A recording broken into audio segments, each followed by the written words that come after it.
Hello everyone, आज अपन discuss करेंगे article the Hindu के अंदर जो आया है, प्रिंट हुआ है, the legality of Israeli action under international law से रिलेटेड।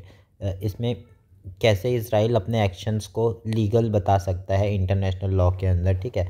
क्योंकि यूएन चार्टर जो है वो तो बोलता है कि आप जो स्टेट है वो कभी कोई भी फोर्स का यूज़ नहीं कर सकती अनटिल एंड अनलेस जब तक उनको सेल्फ डिफेंस की ज़रूरत ना पड़ जाए तब तक कोई भी रूल कोई भी फोर्स नहीं यूज़ कर सकते। और ये आर्टिकल 51 में दिया गया है। ये आर्टिकल 51 याद रखना यूएन चार्टर का। अब इसराइल ने जो ये अटैक किया इस लॉ के हिसाब से ये तो इलीगल है, राइट। ये यूएन चार्टर जो बोलता है, क्योंकि ये सेल्फ डिफेंस में तो कोई अटैक किए नहीं, ये तो कह रहे थे कि प्रीएम्प्टिव सेल्फ डिफेंस करके। अब आगे आर्टिकल में बोलते हैं जो ये हीट आर्ग्यूमेंट चल रहा है कि इसराइल ने जो मिलिट्री अटैक किया ईरान के ऊपर वो कैसे जस्टिफाइड है प्रीएम्प्टिव सेल्फ डिफेंस के अंडर। तो इसराइल इसके लिए आर्ग्यू करता है कि भाई जो ईरान है वो न्यूक्लियर बना रहा था, न्यूक्लियर वेपन, तो उससे हमारे यहाँ जो है हमारा एग्जिस्टेंस खतरे में आ जाता है, इसलिए हमको एक्शन लेना पड़ा प्रीएम्प्टिव सेल्फ डिफेंस के अंदर पे, ठीक है। अब आगे आर्टिकल पे जो ऑथर है वो बोलते हैं कि कंट्री जो राइट टू प्रीएम्प्टिव सेल्फ, आगे यही कह रहे हैं कि जो country has a right to preemptive self defence, country के पास राइट तो है सेल्फ डिफेंस करने का अगर कोई आर्म्ड अटैक हुआ नहीं है लेकिन is imminent to occur. But अब ये इमिनेंट वर्ड के डेफिनेशन को कौन एक्सप्लेन करेगा, राइट। ये तो किसी को नहीं पता, ये तो सब सब्जेक्टिविटी है।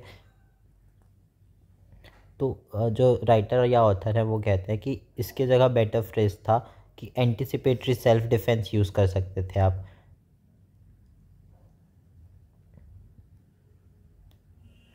अब जो सपोर्ट दिया जाता है इसके लिए वो ऑफन ड्रॉ कहाँ से किया जाता है, कैरोलिन इंसिडेंट जो हुआ था 1837 में, जो ब्रिटिश ने किया था।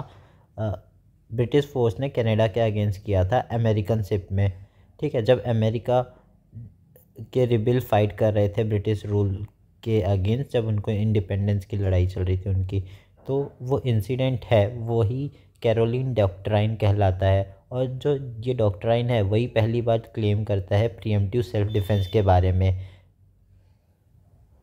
और ये शो करता है।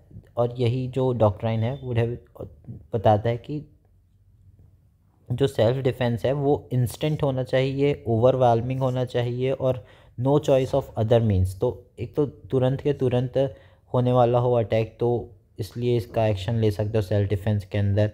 या फिर अगर ओवरवेलमिंग यानी बहुत ज़्यादा ही उस पर है, तो इसका ओवरवेलमिंग का मतलब बहुत ज़्यादा, ठीक है, और कोई और चॉइस है ही नहीं आपके पास, ठीक। तो अब ऐसा कोई कंसेंसस तो बैठा नहीं है कि इमिनेंट क्या होता है, वो सब डिसाइड है नहीं, ऐसा ऑथर आगे बोलते हैं। सो अगर इस केस को अगर सही बनाना है इसराइल को अपने लिए, अपने हित पे, तो इसराइल को प्रूव करना पड़ेगा जो ईरान ने अटैक करने वाला था वो एमिनेंट था, ठीक है। फिर आगे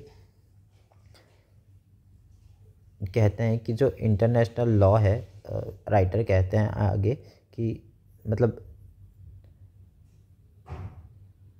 साइनिक्स, मतलब जो ऑथर है वो नहीं, एक साइनिक्स करके राइटर होंगे, वो आर्ग्यू करता है कि डिबेट जो है वो फ्यूटाइल है, मतलब कोई मतलब नहीं है इस डिबेट का, क्योंकि इंटरनेशनल लॉ तो वैसे ही फेल हो गया है। पर international law remain the primary framework, कहते हैं रूल एंड रेगुलेशन तो रहेगा ही ना, भले फेल कर गए हैं तो क्या हुआ। अब वही वाली बात है जो इंडिया में भी होता है, कई बार रूल लॉ फेल तो कर जाता है, लॉ तो लॉ है लेकिन उसको फॉलो करना है।